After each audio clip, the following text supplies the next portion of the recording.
वयाच्या 7व्या-8व्या वर्षी कवळी लावायला लागते. चूक की बरोबर? मग कधी लावायला लागते कवळी सांगा? कवळी माहिती आहे तुम्हाला? नाही माहिती? म्हणजे कृत्रिम दात असतात असे असे लावतात ना कृत्रिम दात. म्हणजे खोटे खोटे खोटे खोटे दात असतात, खरे नसतात. पडले ना आजी आजोबांचे दात की मग कृत्रिम दात लावायचे. किंवा आपला एखादा दात पडला ॲक्सिडेंटमध्ये, मारामारी करताना, कळलं का? मग कृत्रिम दात लावतात.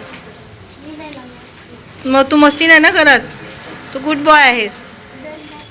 2 दात आणि 2च दात आहेत, हो की नाही? मग ते येणार आहेत की नाही येणार आहेत? कोण बोललं तुला? तू बोललास. येणार आहेत की नाही येणार आहेत? बरं आपण बघूया ते येतात काय. आले का आपण सेलिब्रेशन करू. Welcome celebration. दात पडले की बोलायला त्रास होतो. चूक की बरोबर? अन्नाचे कण तोंडात राहिले की ते कुचतात. दात घासण्यासाठी जास्वंदीच्या काड्या वापरतात. मग कोणत्या काड्या वापरतात?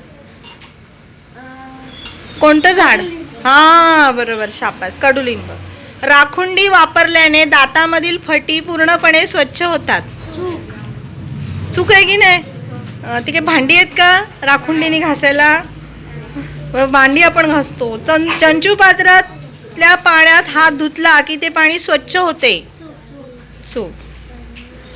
हात धुतला की स्वच्छ होते का? नाही होत. खाऊन झाल्यावरच हात धुवावेत, बाकीच्या वेळेस धुवायचेच नाही. चूक. म्हणजे नेहमी कोणतेही काम केल्यानंतर हात धुतले गरजेचे आहे.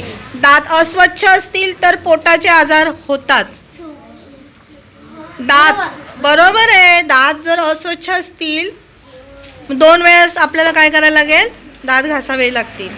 बरोबर आहे. सकाळी आणि रात्री झोपण्याच्या नंतर की अगोदर? झोपल्यानंतर कसे दात घासशील? हां, झोपताना काय? रोज आंघोळ करायलाच पाहिजे का? का करायला पाहिजे आंघोळ? अन्वी, जंतू स्वच्छ होतात. जंतू स्वच्छ होतात. वाव. म्हणजे जंतूंना पण आंघोळ घालतोस का तू? वा वा वा वा, छान. बरं, रोज आंघोळ करायला पाहिजे, कारण आपल्या त्वचेला काही संसर्ग होत असेल तर तो निघून जाईल, त्वचा स्वच्छ राहील आणि स्वच्छता जिथे असेल तिथे रोगराई होणार नाही. बरोबर, शाबास.